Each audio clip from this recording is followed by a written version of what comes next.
Welcome to Millan Foundation Conversations, where we talk all things community, philanthropy, and connect people together. We hope you enjoy our show. Welcome back to Millan Foundation Conversations. My name is 𝗨𝗽𝗶𝗴𝗶, and I'm going to be your host today, and I am joined with two familiar faces for myself and the foundation, but to someone viewing this or listening to this, we are joined today with Sherry Nicholson, founder and CEO of YAIpak, and Charlie Koon, the Senior Vice President at Legends Bank, along with probably 13 other titles, but we're not going to read down the list. But this month we are talking about Operation Hauling Hope and the partnership of hope, just being driven and with shared compassion and purpose that Legends Bank, YAIpak, and the Millan Foundation are honored to join forces in serving others. So first off, how are y'all doing today? Fantastic. Oh yeah, I'm doing. Anytime I can be next to Sherry, my day's better for it. It's a good day. It's a good day. I feel the same way, Charlie. You always make it better. You talk about somebody that'll lift you up. Yeah, I heard her come down the hallway, and I just immediately smiled. I was like, "We're gonna have a good conversation." See, I feel the same way about y'all. It's a good group. Yeah, it's a good partnership. First, this will be the longest conversation I've had with either of you, because usually it's in quick little bursts at an event or something, just snapping photos. So it'll be good to sit down. But I know we were talking briefly off camera. But I guess let's start off. We all know each other, but Sherry, just give us a little quick, brief rundown. Doesn't have to be long. Of just what you do, what YAIpak is maybe, and then we'll dive into Charlie, and then we'll go into Operation Hauling Hope. So Sherry, give us a little bit about you. YAIpak is a local nonprofit here. Our headquarters are here stationed in Clarksville, Tennessee. We have 4 pillars of what we do to reach those that are hurting, to make an impact in their life for the good. Working with our veterans, that we highly value their sacrifice. Working with our children who are dealing with so many traumas today, and making sure that we're there for them. Our community events, there are big, large events in areas that are struggling to have their needs met. We want to be there for them. And then we have our Rebuild Hope, which is the disaster arm of what we do, and going into those places right after a storm hits, and serving those communities, and growing and reaching out and loving people well is what we want to do. Love it. Love it. Charlie, you and your 13 hats, what do you do? My number one job is working at Legends Bank, a true local community bank, and, business development, community relations, just all kinds of things. But, like I tell everybody at work and anywhere, people at Sherry's office, we are all in marketing. So we all need to represent the best we can. So, I'm fortunate to work at Legends Bank, where being a part of the community is important. Yeah.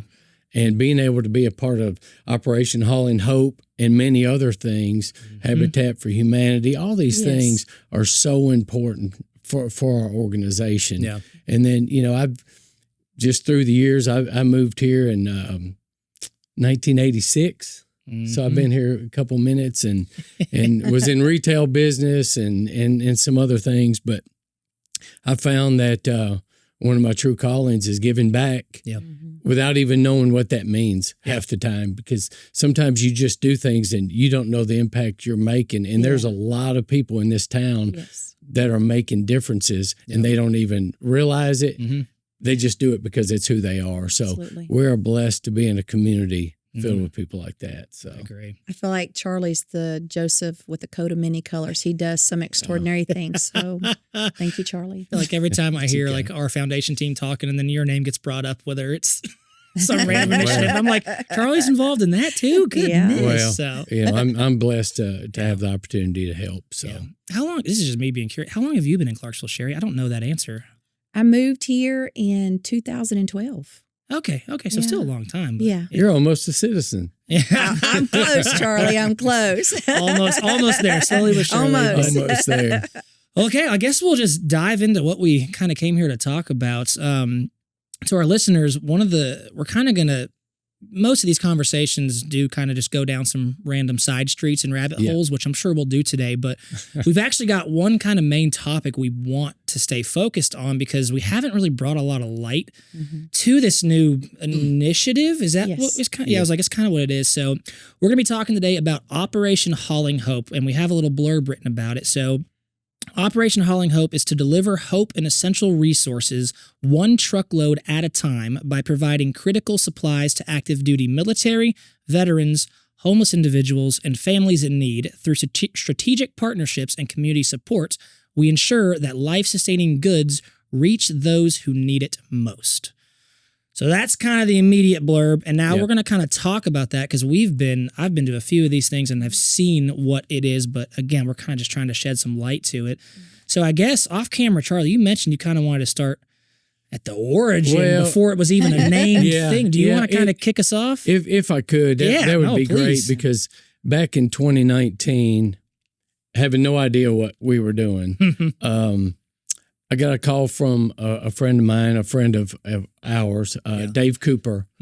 And Dave Cooper, 160th guy, he and Mary, great community members for sure. And he introduced me to Mike Meyer. Mike is a Vietnam veteran out of Overland Park, Kansas. Okay. And he says, hey, I've got some resources. We'd love to help the soldiers at Fort Campbell and veterans and family members. And I was like, okay, I don't know what that means. But he says, well, I can send you a truck of food and hygiene products, a tractor trailer. Yeah. And if you'll help distribute that, it'd be great. And I said, okay, what's the catch? Yeah. What's the catch? And it's just paying for the freight, whatever the takes to drive it down here. So Mike with his friends at the Overland Park, Kansas Rotary Club Foundation, kind of spearhead this operation. And so we started receiving trucks. Yep. And I didn't have a warehouse. Still don't have a warehouse. Sherry's got one.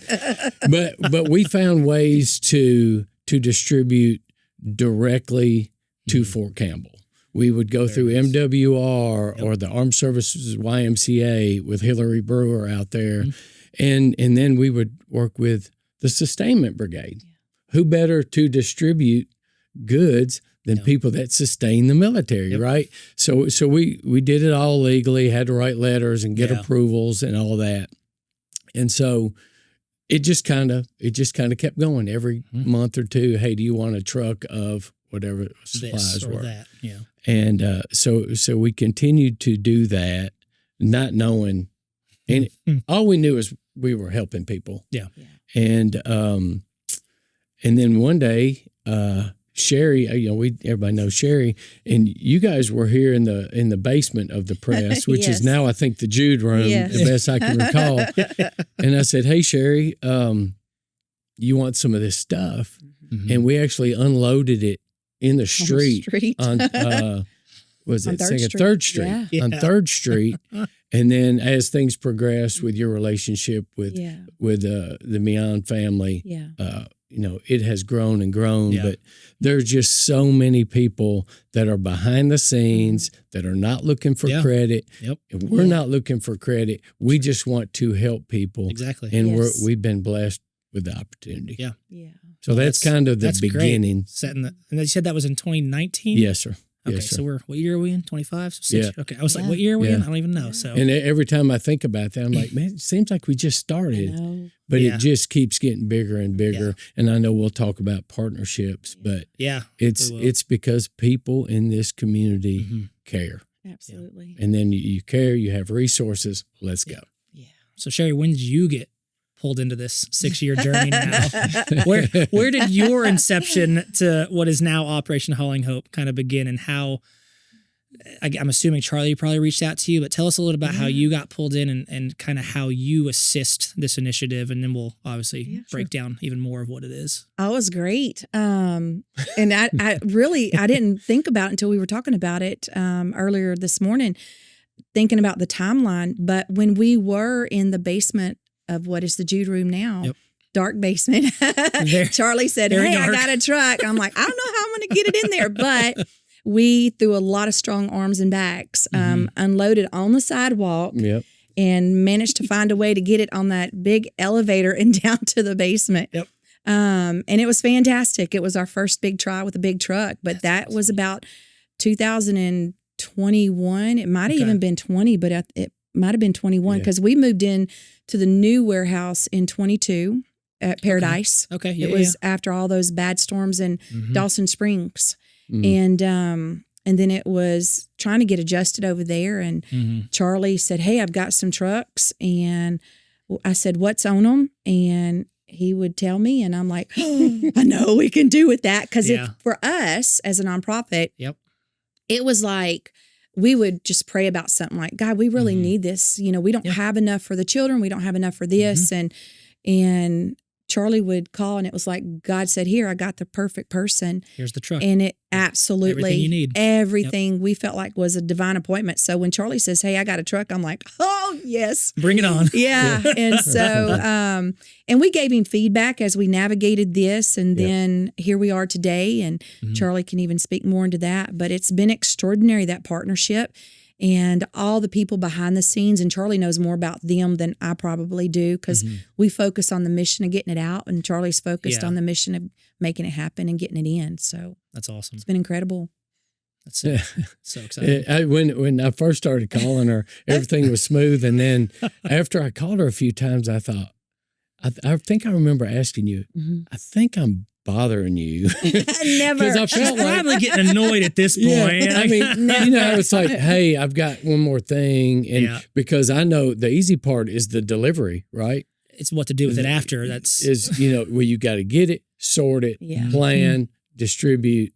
Yeah, it's a lot of work. And that's got nothing to do with all your disaster recovery. That's just helping people. So I would be like, like, never, Charlie, hey, never. Sherry. You call me anytime. but we do talk about what is available on the trucks. And sometimes it's things that we might not need. But whenever it's certain types of food, non-perishable foods, or things that are still in date, hygiene products. Yeah, I think we're really great at making sure that nothing goes to waste. I think that's why we look at what's on that truck and make sure that it's going to be usable.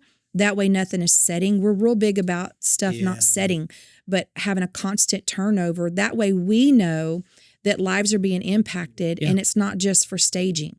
And so I think that's what's been so wonderful, is that we can give feedback, and Charlie can say, I've got this, and we can say, not sure where to send it. Or sometimes a truck will slip it in from their end, slip something in, and we're like, we can find somebody for that to go to without there being any waste. That's a big deal. Yeah, that's awesome. I guess I didn't know that part about the trucks that come in. So you guys do see, I'm assuming, a rough list of what the items are. Well, I thought it was truly just, here you go, have fun figuring it out, like figuring out what the items are. There's that part of it too. Yeah.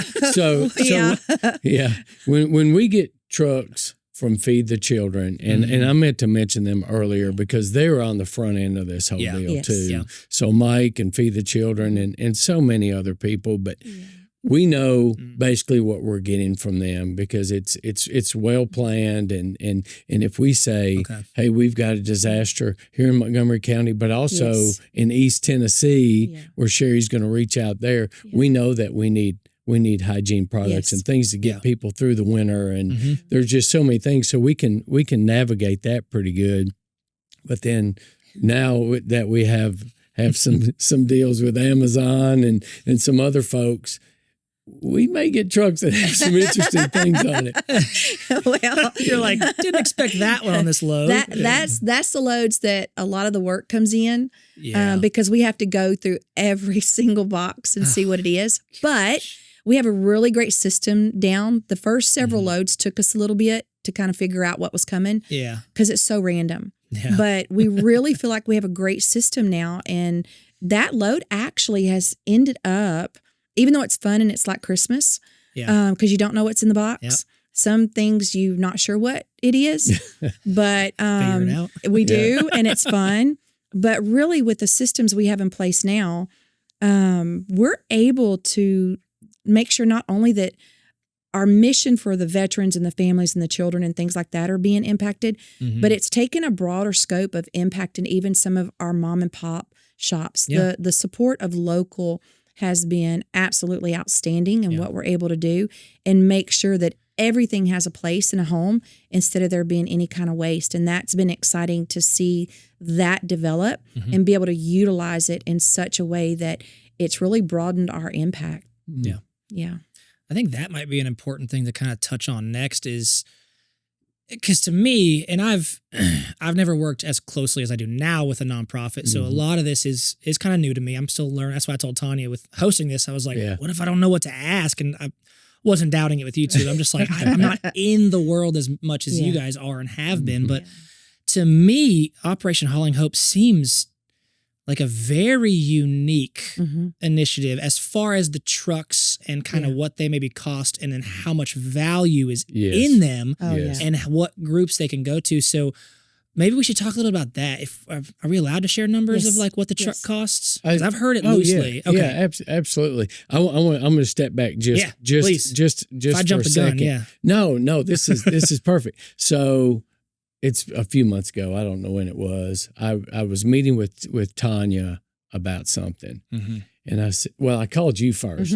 And I said, hey, we have an opportunity to get 1, 2, or 3 trucks per week. Yeah. What are we going to do? Yeah. And so she got with her team and said, let's start with 1 truck and then we'll work our way, just because that whole receiving and distribution of it is something. It's a lot of work. So I was meeting with Tanya about something.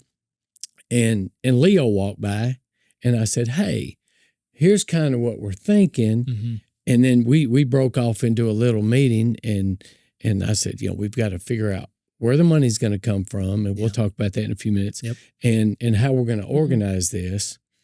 And we were going to do it without knowing how we're going to do it. And so Leo says, well, we're going to continue to say yes. Don't worry about the money. Let's figure it out. So we're kind of at the, hey, we're not worried about the money. I'm still not worried about the money because we have so many people that want to participate. But that's how it all evolved. They said, okay, now we've got this partnership, Legends Bank, YAIpak Outreach, and the Millan Foundation. So that all happened. And then that's when all these Amazon trucks started coming in. And one piece about the delivery on those is I don't want to forget Cam McWhirter with ACT Brokers. So Cam has been generous enough to help organize the deliveries and help us with some discounts on the shipping. Yeah, he's great. We still have costs. Yeah, of course. And you mentioned how much something costs. I think if on average maybe $900, $950 for a tractor trailer load of supplies. So it's incredible. It's pound for pound the best deal you're ever going to get. I mean, I don't know which truck it was. It was a month and a half, 2 months ago. I was there taking photos while y'all were all unboxing. And $950 for, I think, 2 of the packages I saw that get opened were already more than that dollar amount. For so sure. like you said, like the power that this initiative can do. That's what, to me, again, from an outsider, not really being in this world too much, it just seems like such a unique thing and such an impactful thing for a community like this that has the Fort Campbell people. We have organizations like you guys helping out everybody. So that is, that's so exciting. So I guess, what is the, like, I know we've obviously talked about helping people. Like that's always a nonprofit or an initiative's goal, but what is the realistic difference that Operation Hauling Hope is making in the Clarksville community and Fort Campbell as well, but just in this area? I could speak to some of those numbers. Oh, you got it pulled up. Yeah. Okay. I was like, well, I Don't mess really, with shit. yeah, I know. No. Brought the facts. I believe it's so important for our donors. Oh, yeah. And everyone to understand the magnitude of us working together. Because if it just had only been us, we as a nonprofit, and especially a nonprofit that counts on donations and not government funding, money or grants, when we can do this and work together, one, it allows us to move quickly and make this happen. We don't have a lot of red tape. But the other part of that is we get to strategically look, again, so there's no waste, for expanding that partnership and making sure things are going where they need to go. And so what's happened with this, and I'll just give an example of what these truckloads coming in when we're getting the hygiene, like we needed baby hygiene so bad. And we put a little post out on our Facebook page and we get some things in, but I don't think people fully understand the numbers. The volume of it. Yeah. And so here, Charlie sent a truck in from Feed the Children and we had 4 pallets of baby hygiene That's huge for us. Major, major, major. Yeah. And so for 1 month, just for 1 month, and this is only last month, and this is steadily increasing. There'll be seasons that the numbers will decrease, whether it's school, not school, things like that. But just last month, we served over 40,000 individuals. We moved over 50,000 pounds of food items, and we moved over 41,000 pounds of non-food items. And that's just in several of those impactful projects. That doesn't count our disaster relief program, because not every month is a disaster. Yep. That doesn't even count the numbers from disaster, and it doesn't count our numbers from our large community impact. Those numbers alone are coming from our work with our children, and it's coming with our work through the school system. It's coming through our work with mental health co-op. It's coming from Fort Campbell and the work with the veterans, all around through VA services, Operation Stand Down. So that's the vast majority. Now what's happened, for a beautiful, beautiful example of how this load is making impact, we get a load from Amazon, like some of those high dollar things that you saw that just 2 of them could pay for the whole load. So we got, on one of the loads, we got a whole bunch of 3D printers. Mm-hmm. And so that was the load. I think that was the might one I have was been, at. 'Cause I yeah. remember a few people were like, what is this? And then we figured out, I was like, oh, it's a 3D printer. Yes. And so what we're able to do is now we're contacting all of our school partners and looking at their programs and going, even think of that. Can you use these 3D printers? Yep. Can the agricultural center use this farming equipment or these seeds or whatever that looks like? Yep. Can the automotive, we've got stuff getting ready, I think today, going out to one of the automotive programs in the school system. And so we're able to take those odd items and actually find a place that is supportive to that project that may inspire a child or help that school that may have not had enough funding or a certain program. Now we're able to gift to them these items and see them thrive in what they need to do to impact the community. So it's amazing. That's really funny you just told that story, because I was glancing down at these notes, and one of the questions I really wanted to ask before you started that was, can you share a success story or a moment that shows the real life impact of our efforts? And I was like, well, there's a pretty good story right there. That's exactly right. Because like you said, like the odd items, but they're still, you guys are finding the use, real life use still in this community that people are actually benefiting from, which is just huge. And like, it's the whole point of these nonprofits and initiatives. So when we receive some of those odd pieces, whether it's auto parts or whatever, and I've heard you and Meg talk about it before. It's, we're going to bless someone else with this. We're obligated. We don't sell anything, right? And then the people we give things to, they're not supposed to sell anything. They're supposed to bless the next person. So it's kind of a chain reaction, and ultimately we really don't know. Who's being blessed with all these things. We just know that we're accountable and we're doing the best we can. And that's it. I'm so glad you brought that up, because part of that accountability and transparency is that we call it our pay it forward. It's the hard items that we might have a hard time moving. So there's some construction pieces.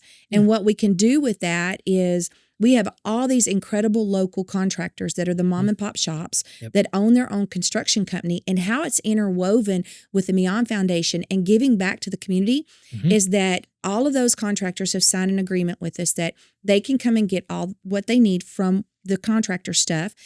They not sell it, they pay it forward. Well, the pay it forward not only has been that, hey, they put in a free ramp wheelchair for a veteran, but because of our domestic violence program and our Safe House program, those contractors are gifting their time, their skills, and their stuff to help build and remodel that now, like our domestic violence house, the 𝗀𝗀𝗀 initiative.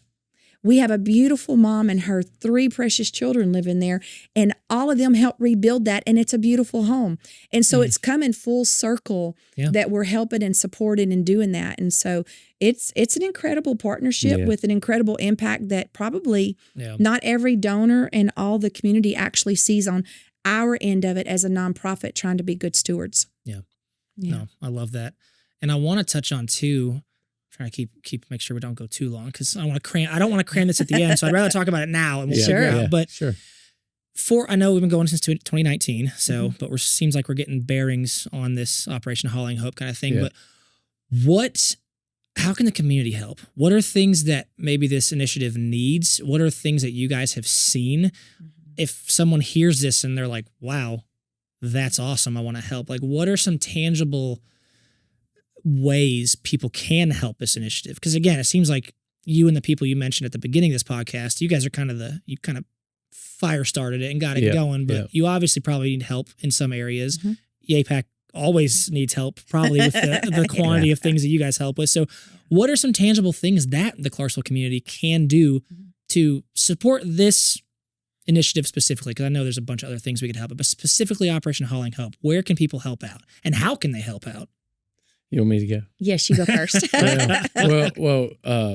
First thing is get involved with a local nonprofit. I had no idea that I would be so involved, right? So I would say reach out to YAIpak Outreach or any nonprofit, whether it be Manna Cafe, Loaves and Fishes, or whoever, because Sherry's organization works with all of them. So we're not really.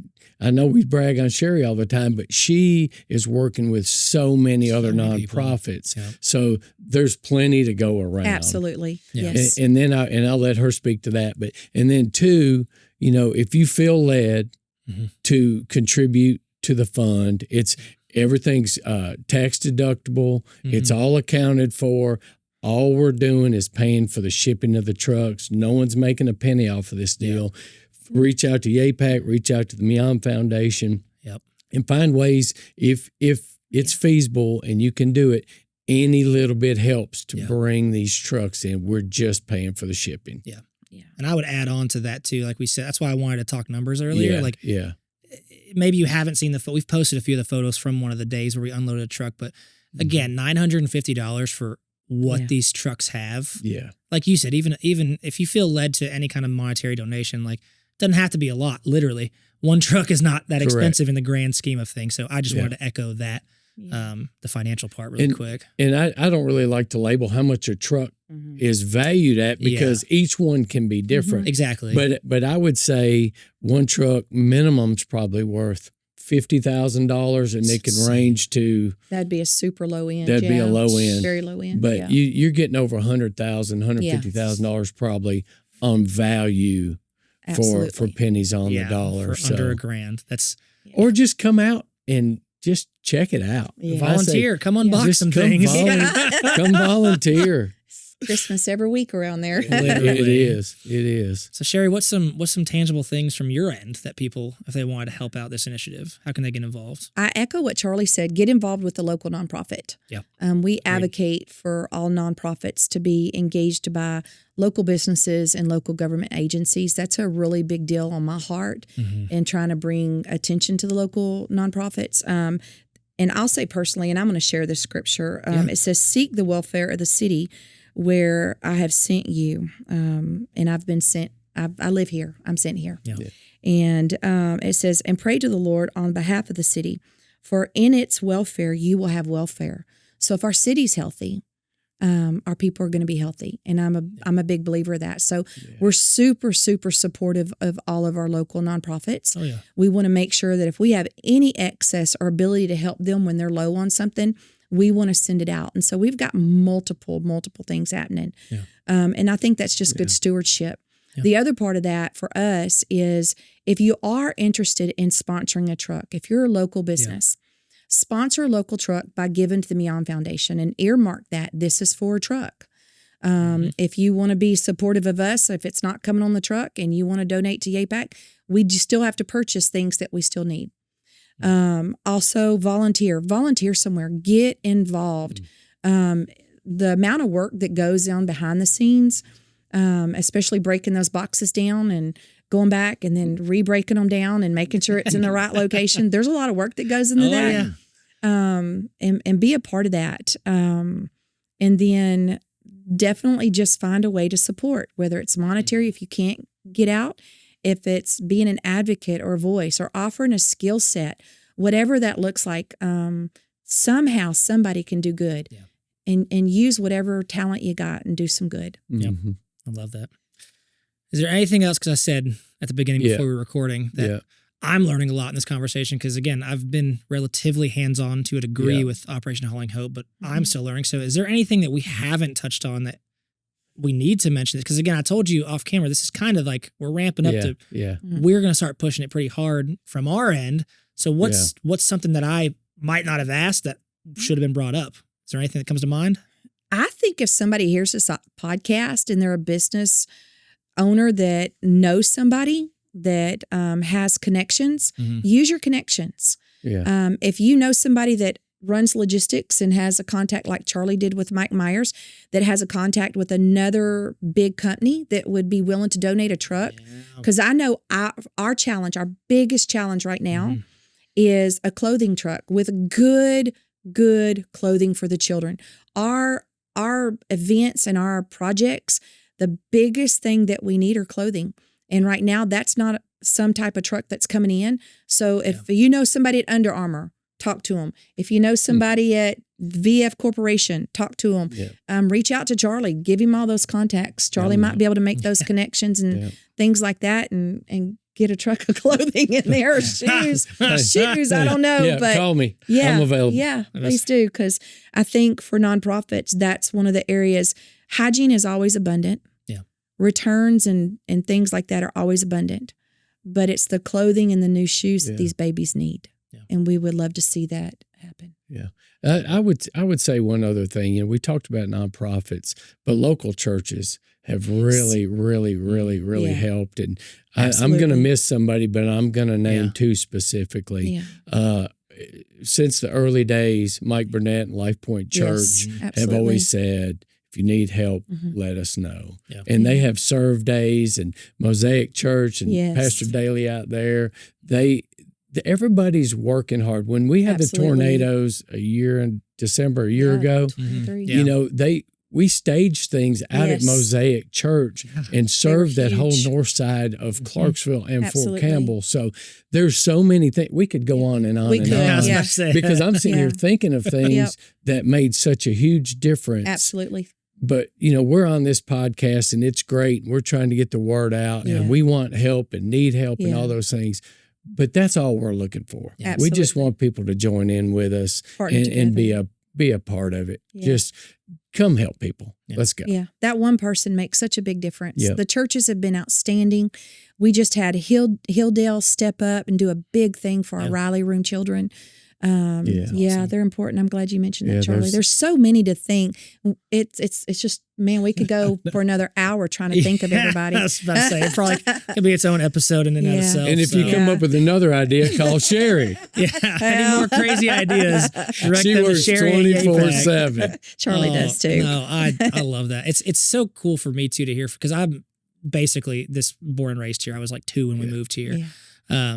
So Clarksville has a very special place to my heart, and I love it because I've got friends and family in Nashville, and they're all like, just come to Nashville. And I'm like, no, I'm good for a few reasons, but specifically it's just cool and refreshing and encouraging to hear stories from people like you that have been here for so long and truly care about Clarksville as a community, because that's what this initiative is. Like, it's helping the community, families in the community, other businesses in the community, schools. Like, it's just such, I don't know, it's really cool for me to hear. So I do appreciate y'all elaborating on it so we can kind of start promoting this to the public. Is there any other takeaway that you would like? I know we've already talked about a lot of how people can get involved, the significance of it, but is there any last minute takeaways that either of you want to say? Because the floor is yours if you do. I would say this. I want to reiterate this partnership. Because it just kind of happened over a day or two period. But when you go to someone like Sherry and YAIpak Outreach and you say, hey, here's more work for you. And she's like, we're in, let's figure it out. And then just, you know, meeting with Tanya and Leo and Lily and the whole Millan Foundation group and just saying, hey, you know, there's some cost to this. Let's figure it out. Yeah. And they're like, let's just do it. And then you go to somebody like Tommy Bates at Legends Bank and say, hey, boss, by the way, I'm going to spend a little of my time doing this in the community. And it's like, go for it. We need to help people. That's awesome. That when you have organizations like that will team up just to make sure things get done, our community needs, and there's many more organizations out there, but we are blessed So to hit the blessed. easy button a Yes. lot of times. Yeah. So There's just good people with good hearts. Yeah. And Leo says yes if he knows it's going to change somebody's life. Yeah. And Charlie's done that too. And what a blessing to be a part of something extraordinary. Yeah. Yeah. I love it. Well, thank you both for your time. We don't want to keep you any longer, but like I said, thank you so much for just giving us the time to kind of open the light on this initiative, and so we can kind of get the ball rolling and see how much more we can spark it. So, because again, I feel like it could grow pretty quickly, knowing some of the people we know. Yeah. But thank you guys again for listening to Millan Foundation Conversations. Again, we kind of focused on the main topic of what Operation Hauling Hope is, because it is kind of a new thing to us that we're kind of helping shed some light and throw some gas on the fire on. So thank you guys for listening, though. And again, we'll have all these details in the post or on the YouTube comment section. So if you want to get involved, we're going to have links right there very easily and ready. If you have any questions, just reach out to us, whether it's social media or email. And we look forward to hearing from you guys. Thank you guys so much. Visit our website to stay up to date with everything going on at MillanFamilyFoundation.org. Thank you for listening to Millan Foundation Conversations. And until next time, do the next kind thing.